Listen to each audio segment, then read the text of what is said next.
Welcome to What is Going for new thought from the edge of Each week on Times flagship radio show, veteran broadcaster, author, and media consultant Sandy Sedgbeer conducts thought-provoking interviews with inspirational authors, artists, musicians, scientists, speakers, and filmmakers who are working at the point where spirituality and science meet consciousness at the very edge of Here is your host, Sandy Sedgbeer.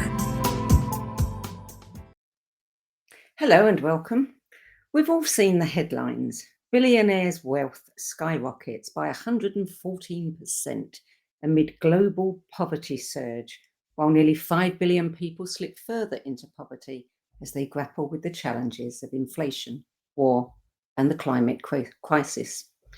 According to Oxfam's latest inequality report highlighting the alarming rate of wealth accumulation among the ultra-rich and its consequences, it's taken just 3 years for the net worth of the 5 wealthiest people on Earth to increase by 114% to a colossal $869 billion. To quote Nabil Ahmed, Director of Economic and Racial Justice for Oxfam America, to overcome an age of immense private power, we need a new era of public action. But in a world where all the power resides in the hands of so few, how do we create that?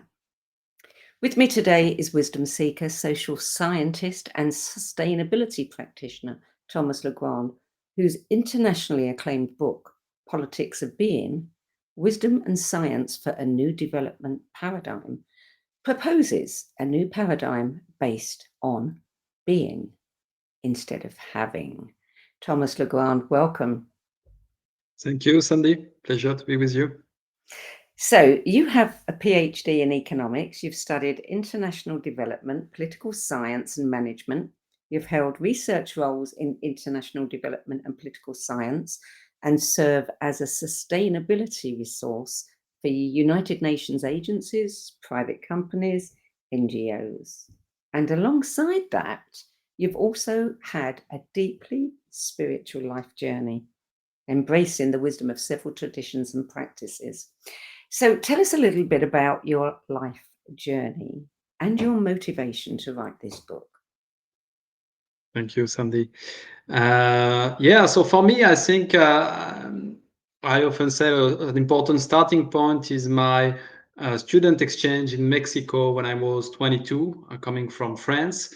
I went to stay 6 months in Mexico and met some shamans and had some deep experience of reconnecting with Mother Earth, which really changed my life. For the first time, I was able to see clearly what is a spiritual path and recognize immediately that this is what I had looked for without really knowing, without really able to put a name on it. And when I realized that, I completely reprioritized my life and started and wanting to serve the earth, which led me a couple of years later to do a PhD in ecological economics on forest conservation, because that deep reconnection was also very much reconnection to the forest, as I feel my soul is deeply linked to the forest. And that was in Mexico at that time, 2002, 2003. I heard for the first time, this Mayan prophecy of a change of consciousness. And as a social scientist, to me, it was clear that we need a big social change, and that necessarily goes together with some kind of inner change. And I traveled, started to work on that path, traveled the world, and become more closer to some spiritual teachings, like the ones of Sri Aurobindo, talking about the spiritual evolution of humanity, etc. And for me, this lens became very clearly the right lens to interpret, what's going on in the world right now. Let's say of this kind of transition, we could say from teenagehood to adulthood, as some traditions has put it. And but it was to me strange that it's not at all, it was not at all present in the media or in the political or sustainability conversation. And as I was working on as an environmentalist, basically, I realized that there is very little we can achieve within that development paradigm focused on economic growth. And I started to research what would be a different vision of development, looking at what the spiritual religious traditions had to say about that. And I found this sentence in the Earth Charter. We say when basic needs have been met, human development is primarily about being more rather than having more. And I've been part of political processes in different countries to develop a vision of green development, etc. And even in these more strategic discussion, I found out there's never really the space to discuss about the root causes and the mindset, the culture, which I think that needs to evolve at the moment. So that's why I decided to spend 10 years working on this book, which was finally launched in, we're about to celebrate in 3 days, 2 years ago in English. So, politics of being, tell me what that concept means and why you think we need it right now. Sure. So politics of being is really about organizing societies in a way that promotes being rather than having. At the moment, it's not even our economic system, even our education system or health systems or governance systems, bear witness of this economic framing of our societies. So the point is, what if we could organize all different parts of societies in a way that help bring out the best in humans, as a famous scientist says, and Ostrom. And what I mean by being, I very simply defining that. To me, that's the same, like it's a real human development and it's a spiritual development. And simply said, it's about becoming who we are, the best version of ourselves. And these are two different dimensions that complement each other somehow. One is more subjective, becoming who we are, and the other ones relates to the cultivation of virtues and quality that any healthy society should emphasize, as philosophers like Aristotle or Confucius has all said. But the surprise is that at the moment, on the contrary,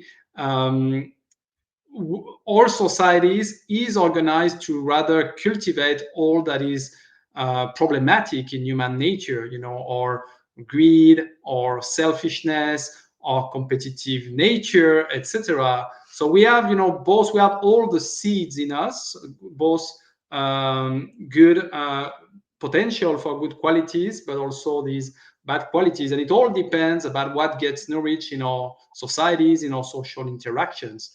And so a lot of our problem, I think, is because we have nourished for the last centuries, let's say, especially in the West, through this economic paradigm, selfishness, greed, competition, etc. So we really need to become aware of that and rather feed the other parts of our human nature, which I believe is closer to our true nature, spiritual nature.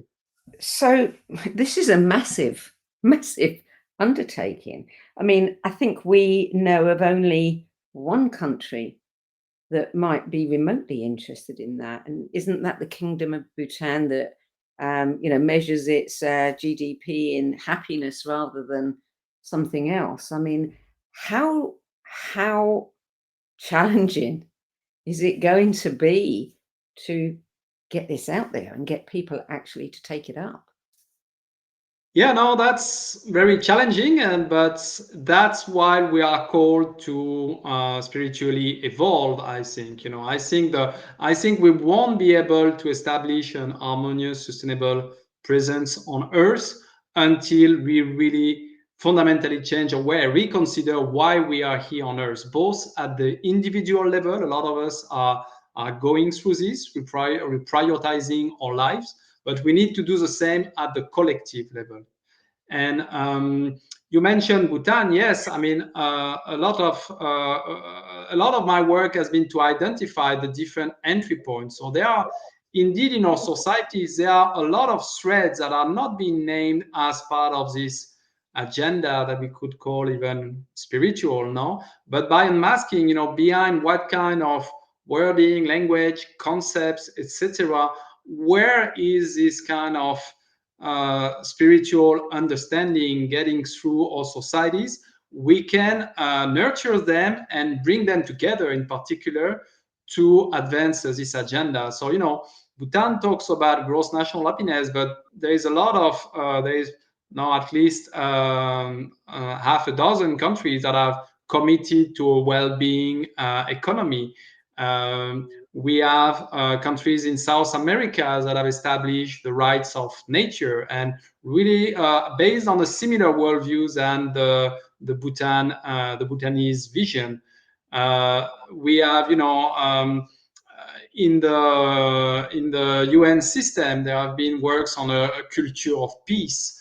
So in the UK, there are a very interesting initiative called the Mindfulness Initiative, looking at the potential of mindfulness in public policies, and that have been backed by an all-party group. So it's really about trying to identify where are the seeds of this new development paradigm, so that we can water them and grow them and put them together in a coherent vision. Because often people are not able to connect them together for a more overarching vision for societies. Well, as a Brit, I have to tell you that there's a lot of talk about mindfulness in the general media, and people are very interested in it. But if the government are paying any attention to this, we certainly do not see any trace of that at all. If anything, you would think that they are being most unmindful about some of the things that are happening. But that's by the by. You use the words science, wisdom and science for a new development paradigm. That's an interesting pairing, wisdom and science. Are we talking about ancient wisdom, indigenous wisdom, or are we talking about the wisdom of the science that we know, more recent science, which is not the same thing? Yeah, these are two different fields of knowledge, and unfortunately that have been disconnected. And I think it's really now the time to reconnect. I mean, especially in the Western world, where with modernity we have thrown out religion, especially from the public space and conversation, and somehow we have thrown out the baby with the water's bath, right, as we said. Which is spirituality. So, and now a lot of what I've done is to show how much the main spiritual insights of many wisdom traditions are now more consistent with new scientific research. And one cannot. It's very mutilating to approach life only with scientific knowledge. Scientific knowledge has nothing to do about how we should lead our lives. It can answer how to achieve certain objectives, but it can't define, what are we here for? What are the values we should put at the center of our societies? So that's why I think wisdom is first to define the direction, and then science can tell us, how we can foster this kind of collective evolution we want and we definitely need. So it's really about how to really understand, what is the role of wisdom, what can it serve for, and what is the role of science. If we don't question basically the ends, we have little discussions in our society about the ends, and which makes our current development paradigm, the focus on economic growth, really be unquestioned. But it's not true that because we don't discuss the end, there is not some underlying values, narratives, and ideologies um, that are directing us. So we really need to open that discussions on, what are we here for? What do we want? What is the kind of the good lives as we understand, and not assume that it's just normal to look for more production and consumption as a measure of progress. Mm. If this idea were taken up widely, how many years do you think it would take for us to really see some change, some positive changes? Because you also say that we're going to have to do a lot of healing of intergenerational traumas. Mhm. There's a lot of work there before we even start. Yeah, but I mean, I would say if we're starting to have this conversation, the mindset cultural change can go very quick if we are starting, I mean, I would say even if we are serious about committing to this agenda, it will be it will be the most important step to be done, right? Because our consciousness is constantly interacting with our action. So if we engage in this path, that would create, and even in this conversation, it could create a drastic change, because then you start to questioning, all our solutions from a different point of view, and the consciousness can be raised relatively quickly. Otherwise, I would say, if you take a cultural change perspective, usually we would say that this is a generational change. So it took, one generation to really change the paradigm in which we are living. And if we start, you start with a child, you are educating it, you are, you're creating a healthy family context for its development. You're educating it in a different way. And then, you'll start to make this adult now work in a different kind of organizations, and it will create a completely different outcomes for society. So So, I mean, how do you go about convincing others? I mean, not just, governmental agencies and those in authority to start taking this seriously, particularly in an era where we're seeing a reversion to authoritarianism, which is quite pervasive. How are you going to convince people who have their eyes set on a completely different objective mhm. to consider this? How do we do that? Yeah, well, first showing the evidence, the data. I mean, when I've been conducting all this research, I was struck at the fact that so much of the solutions are in this being agenda, even specific solutions to specific problems in many sectors. And I understood the reason why is that because we have gone so far in a different direction, we are so disbalanced that at the moment, all of the solutions now are sitting on the other side, let's say. So first, the data, the evidence, there's a lot of research about that we can rely on. And, it brought me even to ask, why are we so blind to this data? Because there's a lot of potential for society in that. If you look at, some data that shows even the economic returns of investing in early childhood well-being or in investing in mental health, etc., it's kind of surprising that, or trauma healing, it's kind of surprising that we don't attend that as societies. And why is that? I think the answer is just that we're just not comfortable in looking inside. No, so we try to keep all that away from us. So at the end, and scientists now know very well that the data, the evidence are not enough.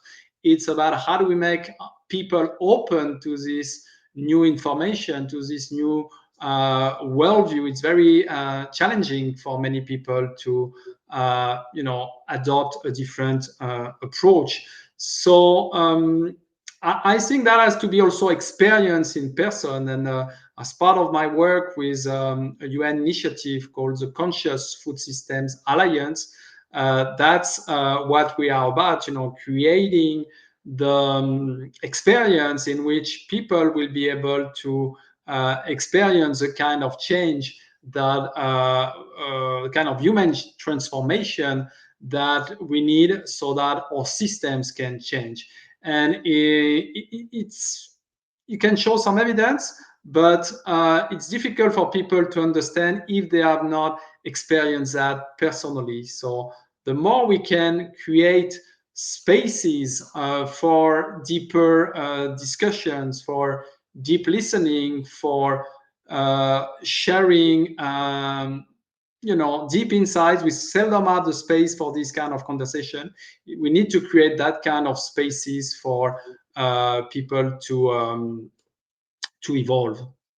Well, I don't disagree with you at all, but given the report that I spoke about in my introduction, when you've got 5 people who own most of the world, and you've got many of those that are involved in media that is also not interested in putting out the kind of story that you're telling, and people who are suffering because of all of this, then how do you get the ordinary people's attention? Most people are so, they're so tired, and they've lost faith in politics and government and huge self-serving corporations to participate. How do you do that with the public? Well, I think the crises are leading us in that direction of deeper introspection and of deeper analysis of the root causes of the poly crisis, which is a meta crisis of our civilizational software. And I think the point is like we'll suffer as much as it takes for us to get to that kind of questions and insights.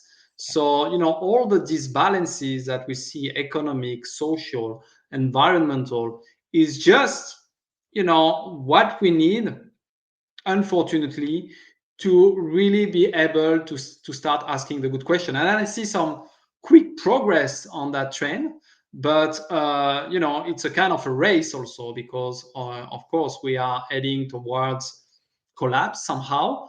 But in this process, people are opening up to to see things differently and to be able to challenge long held truths, and get to the bottom of our crisis, which is human, cultural, spiritual. And we know from systems thinking that the biggest, most powerful levels of change is at the level of mindsets, of mental models, of Yeah. being, we could say. Yeah. So on a positive note, you can lure people by telling them what a wisdom-based or spiritual approach to politics looks like, because then we've got a picture to aim for. So tell us, what would it look like?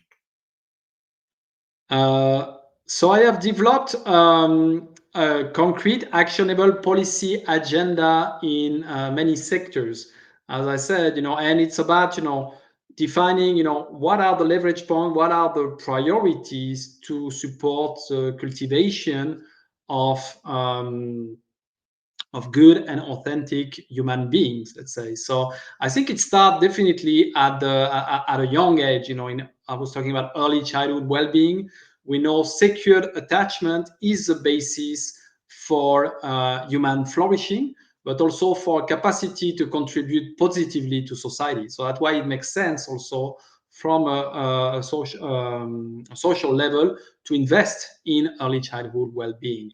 Education, right now we are, let's say, the old paradigm is to fill brain with knowledge, and now it doesn't really make sense for because of the evolution of our world. So we should have an education for being, trying to respond to the specific calling accompany the specific calling of each children, help them develop their character, their values, and find the skills they need to accomplish their, life's calling. How do we organize at work, in a way that is more decentralized, with more rich work, and invest more in human development as part of this new kind of decentralized organization. The way we relate to work, there have been some discussion about some kind of basic income that could free people to go more towards their calling. The way we look at nature, I think nature's rights is very much part of this politics of being framework, and which is for all beings, not only human beings. And we know that different countries have already recognized that kind of nature's rights. The way we look at health, so not as only a body, but a real human being with emotions, with his psychology and his soul. So integrative health, taking all the dimensions of health into account and all the determinants of health. And for example, an important determinant of public health, maybe the most powerful one, is inequalities. You were pointing, at the beginning. So we have to also get to that awareness how economic inequalities are detrimental to societies and to basically all of us, as some people have showed. The way we look at food, basically there's a relationship between mental health and our diets. So we could really improve, we could really have a diet that works better for us and for the planet. The way we cultivate also, we grow our food in harmony with nature through agroecological principles rather than against nature. The way we approach justice, from the restorative justice paradigm, which cultivates human qualities rather than the retributive justice, this which rather try to punish and leveraging, or not really the best in humans, I would say. The way we approach our political systems, which are at the moment not at all cultivating civic virtues. Can we rather foster space for deeper citizens engagement in a way that is respectful and allows for the deeper discussions that we need to solve our problems? The way we approach our economic systems, can we make sure make a focus of rather allowing everyone to fulfill their own basic material needs, and in a way that is compatible with the planetary boundaries, rather than follow the engine of economic growth that dictates how we should approach production. So there's a lot Thomas, of... I'm going to have to just hold you there. I mean, this is a really interesting point, and I do want to come back to it, but we have to take a break right now. Yeah. You're listening to What is Going On. I'm Sandy Sedgbeer, and my guest today is wisdom keeper, social scientist, sustainability practitioner, Thomas Legrand. And we're talking about his internationally acclaimed book, Politics of Being, Wisdom and Science for a New Development Paradigm. We'll be back with more from Thomas after the break. Om Times TV. Imagine becoming a super influencer. Reinvent yourself, invest in your brand, and then manifest your success with a robust spheric approach. Om Times Media and Broadcasting offers a unique and multifaceted way to become the spiritual and conscious influencer you deserve to be by putting your message across our powerful platform with its proven record of integrity and excellence. Through our produced shows, Om Times offers the opportunity to become a social media TV personality, a radio show host, an Om Times magazine columnist, and a syndicated podcaster, all in one shot. By live streaming your show on Om Times TV and broadcasting it across the extensive Om Times radio and TV networks, you become more than a host. You become an ambassador and a force for positive change. Om Times. Open yourself to the possibilities.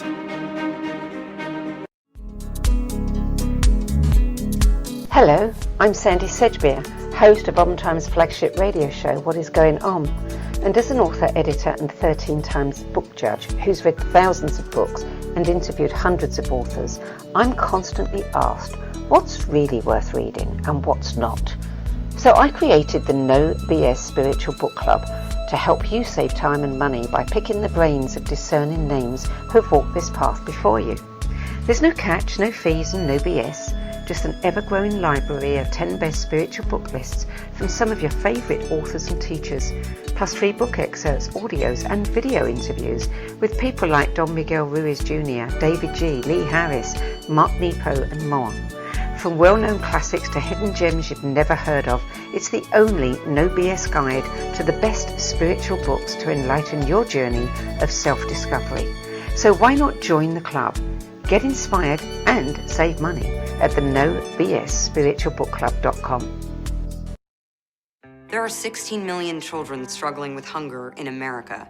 That's 1 in 5 daughters, sons, neighbors, and classmates who don't know where their next meal is coming from. Yet billions of pounds of good food go to waste every year. It's time we do something about it. Feeding America is a nationwide network of food banks that helps provide meals to millions of kids and families in need. Visit feedingamerica.org to help them feed even more. Together, we can solve hunger. Together, we're feeding America. Welcome back. Thomas Legrand, just before the break, you were talking about the actionable policy agendas and the 9 sectors you covered. You were speaking about economy and making sure that everybody has enough to live on. Universal credit is something that has been touted and tested, etc. But we're also hearing a lot of conspiracy theory around that, suggesting to people that they shouldn't even accept it if it's offered to them, because it is a way for governments to control them even more then. What's your outlook there, and how do you actually, disabuse people of some of the theories that are going around that are captivating people's mindsets and making them look in the opposite direction? Yeah, good question. I think, and that's why we need this kind of human evolution. How to explain that very simply.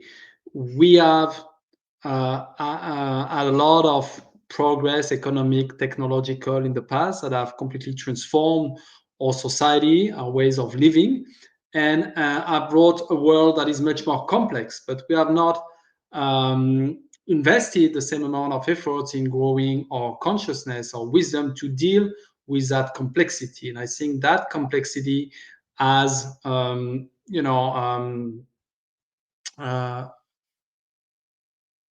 has overcome, let's say, our capacity to make sense of the world. And that's why a lot of people are now relying on conspiracy theories. They also, I think, another reason is that they are trying to understand, why is it going so bad for many of us, while there is really no reason about it. No, so. And while it's going so well for just a few.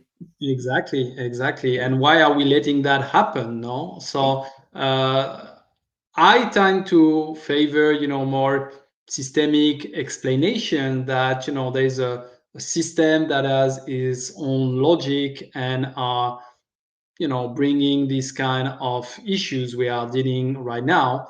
But I think what we can do about that is also this system is coming with its own narrative, and if we characterize these systems as I do, by one that has focused on, economic growth, wealth accumulation, these people are power on us because we are buying their own narratives. We think the life of wealthy people is kind of the good lives we would like to have and be like them.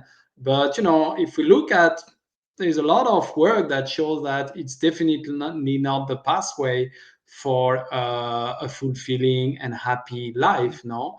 So there's a miss on that, on conception that would drive happiness and well-being. If we are able to recognize that, then all the system and these people have less power on us, basically. And or a lot of them are tech billionaires. Yeah, tech can be very useful, but it doesn't do much for our happiness, really. So if we start looking at the world in a different way, then new opportunities at the collective level will start to appear. So where does the change begin? I mean, you've talked about, a generational change. You've talked about the way we bring up our children, the way we raise them, the way we educate them. But you're looking at several different systems there, all of which are going to need to be, transformed at the same time for that. Otherwise it's going to take several generations to come about. I mean, does it start with the individual, or does it start with the people in power? Or is it something that we've got to address both at the same time? Yeah, I don't think we can separate consciousness and decision making, for example. No, the inner and the outer, I think they go together. And what's important to me is how we are able, and that's what I'm working on, is how we are able to bring the two together. Let's say, can we build spaces where maybe we'll start with meditation, a deep connection to ourselves, or maybe to nature or to each other, and then start the deeper discussions we need with having built a space that allow this deeper discussion, right? And then we can go into discussing education, economy, etc., but within that kind of space. So to answer your question, yes, young people, education, etc.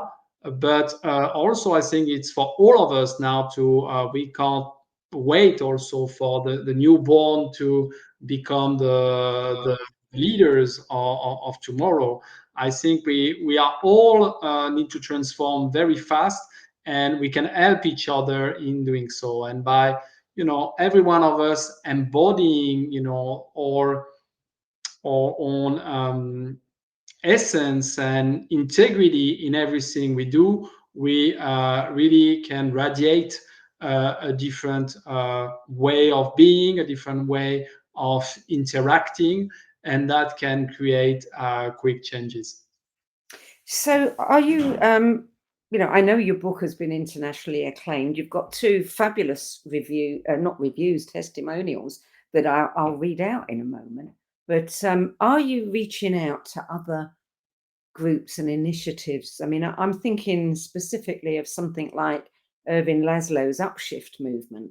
There's a lot going on there. And it strikes me that, you should be connected with groups like that who, can be growing, and they are offering people, new ways of showing them new ways of living and being.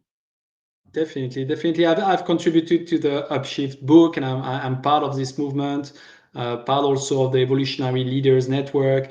And yeah, it seemed that part of my work is to connect with all these different groups.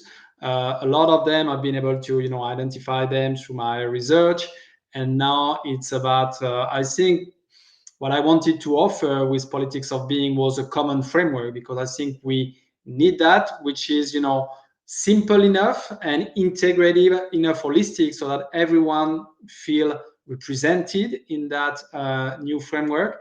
But I think that's what we need to be able to come together as a much stronger movement. So yes, I'm connecting with a lot of these initiatives.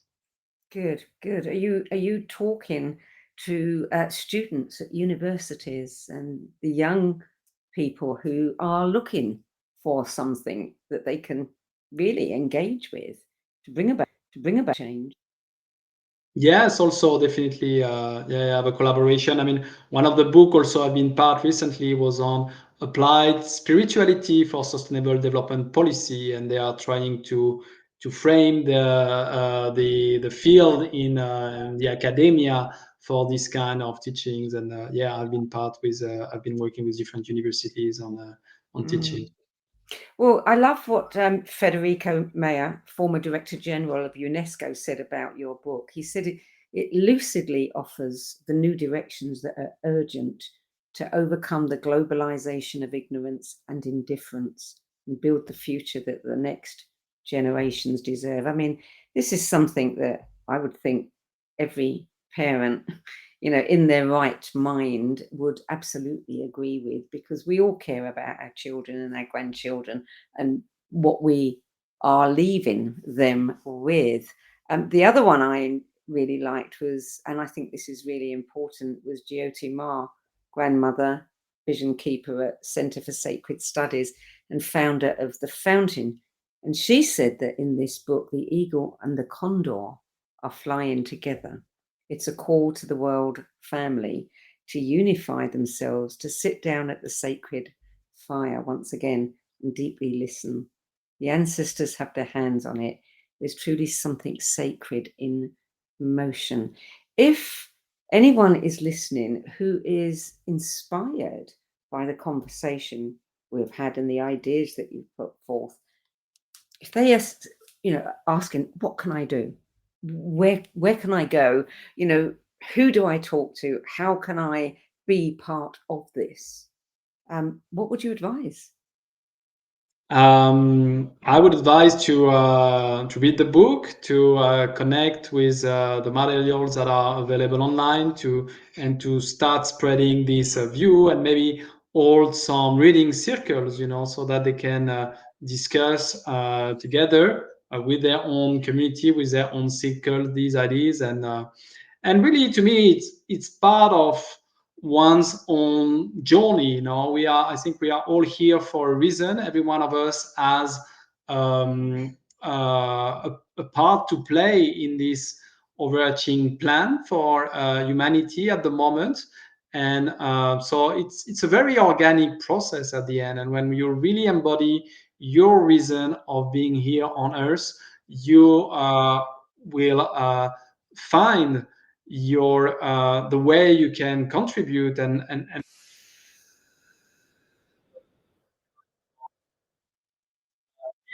of the times, really moving that message ahead. I feel, it's not it's really, I'm even surprised to say, I was surprised. I was saying to my wife when I wrote this book, I was always telling her when I get a new insight, why this book has not yet been written,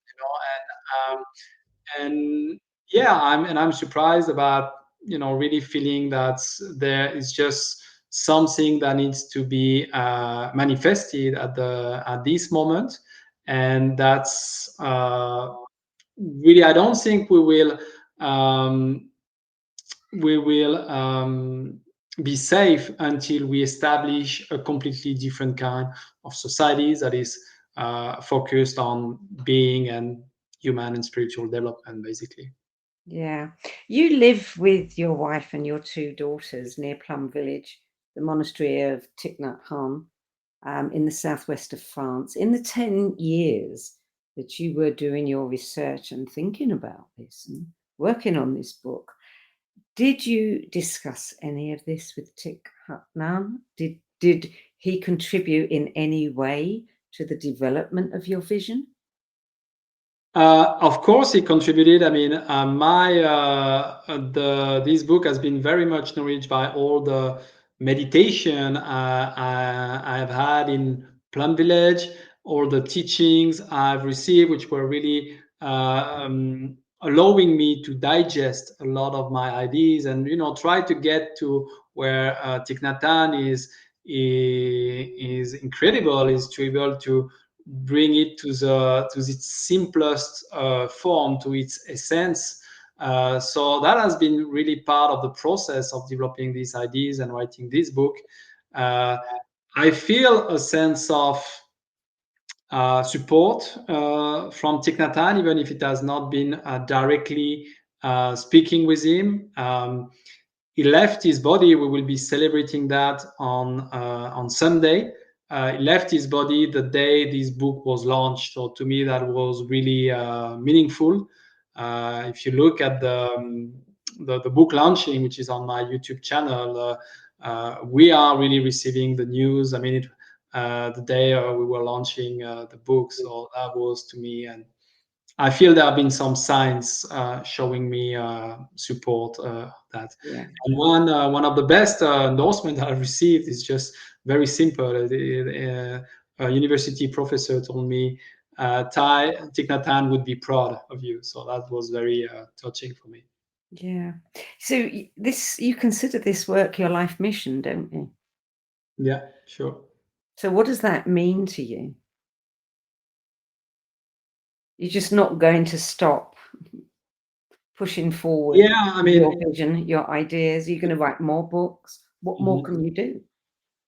Well, I'm open because my mission is something that is beyond myself somehow. No, so I'm listening to what's wants to be, and but yes, as I was writing this book, I think it's part. People tell me they can feel the love I've put in that writing, because I know I was establishing the basis of the work I would do all my life. So if it took a few hours more just to refine a paragraph or something, I would go into that couple of hours of research, etc., because I know that was, and I could feel already it was a sacred endeavor, and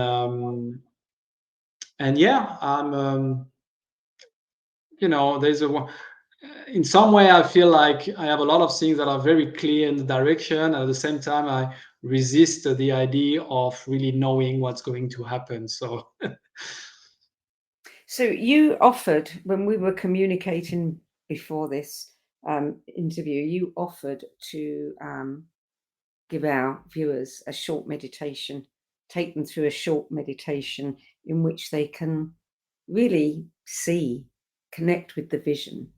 How short is that meditation? We probably have about 7 minutes. okay, we can do that. Let's do Okay. it. Yeah, so I invite everyone to take a comfortable position, well seated, with the feet on the ground, getting back to your body sensation,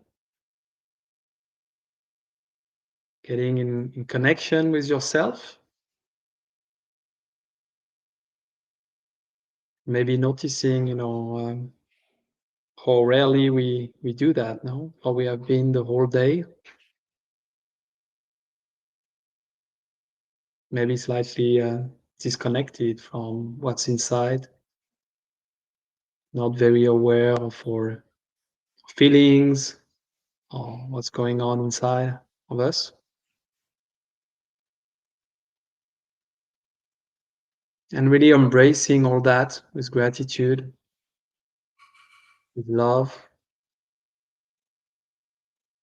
for ourselves,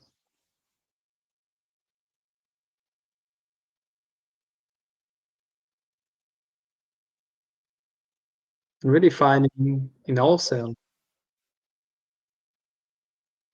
recognizing that the earth is in ourselves, through the air we breathe, through the food we eat, that our human relatives also are in ourselves, their joy, their suffering, and really feeling connection to something beyond us,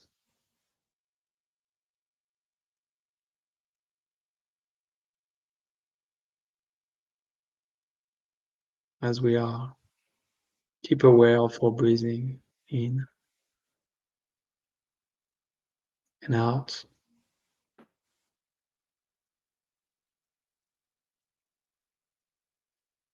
And sitting with this question,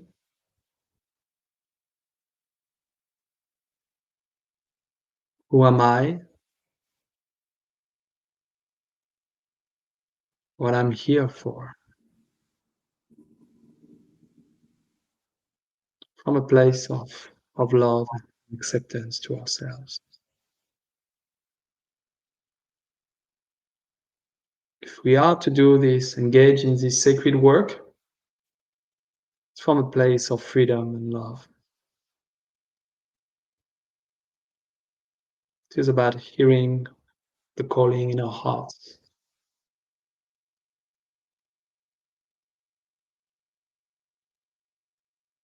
And we know that calling.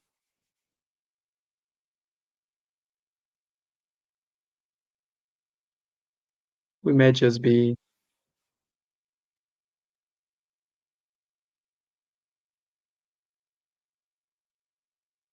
maybe just a bit scared sometimes to embody it, to connect to it, to trust in it.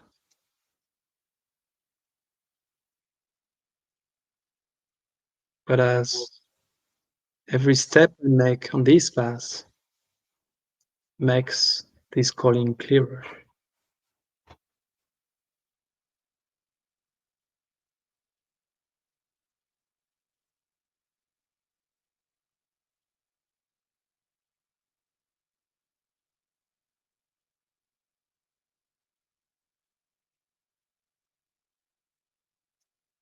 How do I want to contribute? What is bringing me joy and fulfillment?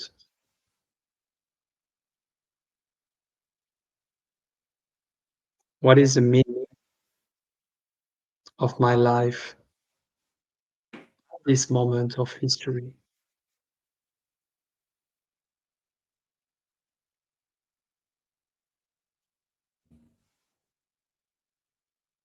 Can I truly live my life?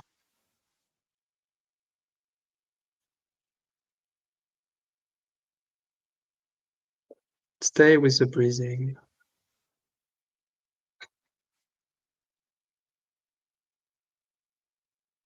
Connection, heart.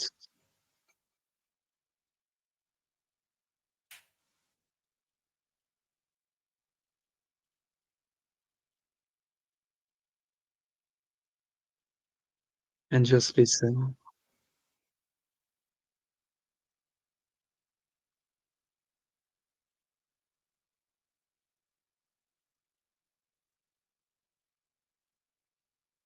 We can stay in silence for a moment.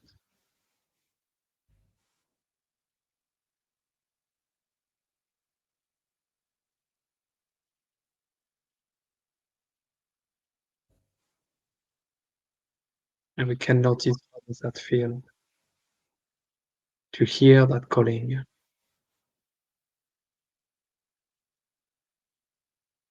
and respond to it.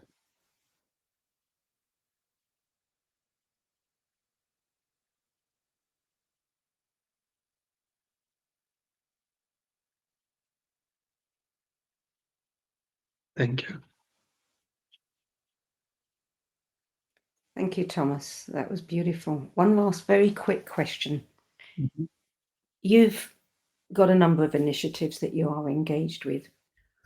What would have to happen? What would you need to see to know that this was, really moving forward? It had reached a tipping point and it was on its way. What would you Mhm. need to see happen? Mhm. I think to me the starting point is acknowledging the suffering and really be able to open to it and to listen to it. First within ourselves and just really recognize the brokenness of ourselves and of our systems, and if we're able to be honest about it, then the solutions will be able to come quickly, I believe. I think, that's a starting point of spiritual path. As Buddhism makes it clear, but before practicing Buddhism, I think that's what I've experienced. As a young person, really aware of my own suffering, but being surrounded by people who are not really recognizing and feeling awkward about it. So if we collectively be able to recognize that, I think we'll have a completely different discussions. Thomas Legrand, thank you so much for joining us today. Thank you, Sandy. Politics of Being, Wisdom and Science for a New Development Paradigm by Thomas Legrand is published by Ocean of Wisdom Press. For more information on Thomas and to purchase the book, visit politicsofbeing.com. Before we close, if you prefer the flexibility of listening to viewing, you can download an audio version of this show at the Om Times website and on Spotify, iHeartRadio, iTunes, Google, and all of the major podcast platforms. That's it for this week. I'm Sandy Sedgbeer. I'll be back with another edition of What is Going On at the same time next week. Till then, it's goodbye from me, and thank you to Thomas Legrand. Thank you, Sandy.